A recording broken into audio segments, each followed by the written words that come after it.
Hello, this is Robert Marino from North Coast Inc. We are making this video here, video number 2. This is for repack and fuser cores. We're filming this outside. We're in the middle of moving our warehouses. We got a nice big table spread out here. Makeshift table of 4 foot by 8 foot plywood, as you can see. All's what you need is little tools of the trade. You got a little coffee can here with black marker, pens, pencils, scissors, a utility knife, 2-inch tape gun, 3-inch tape gun, whatever you have around for that. And we already got a bunch of cores out that we're getting ready to repack here and bubble wrap. Video number 1 has the bubble wrap. So you can see how easy it is to bubble wrap. And but right here we got the cores out. Here's a good example that you don't need massive boxes. Alright, here we have a 24 by 16 by 16 box. It's not that big of a box, but we can get up to 14 cores in there.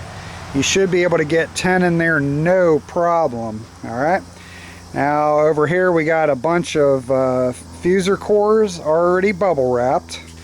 In video number 3, we're going to go ahead and we're going to pack them in the box, show you how to pack the inside of the box. As you can see, these fuser cores here are not bubble wrapped on the side. Okay, you do not need to do that if you pad it on the sides on the inside. Okay, now these fuser cores here, the best example I would say is to go ahead and bubble wrap them. You lay your first layer on the bottom, which you'll see in video number 3, and then we're going to pack around it to show that you can minimize the amount of bubble wrap you're using.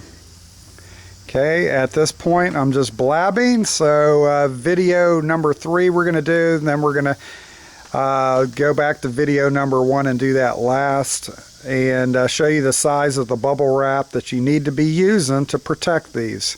Alright, we appreciate it. And also keep in mind, never use peanuts.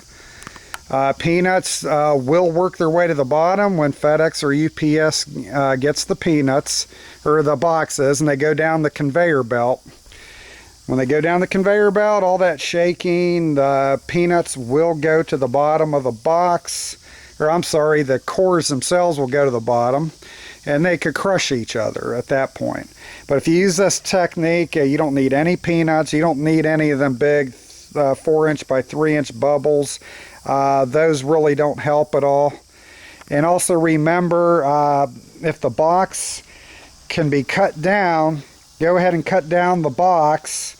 That way, instead of filling the top with 6 to 10 inches of packing material, that increases shipping charges quite a bit, because the FedEx and UPS actually go by the amount of the size of the box, the length times the width times the height.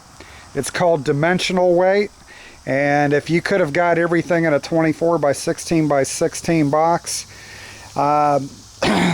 but you filled it up and it was 24 by 16 by 12 and you got 4 inches left over, all we got to do is cut the edges and the corners of the box and then fold the cardboard down. You save packing material that way, and you probably just decreased shipping costs by 20%. Alright, I appreciate it. We'll get to video 2 in a second here.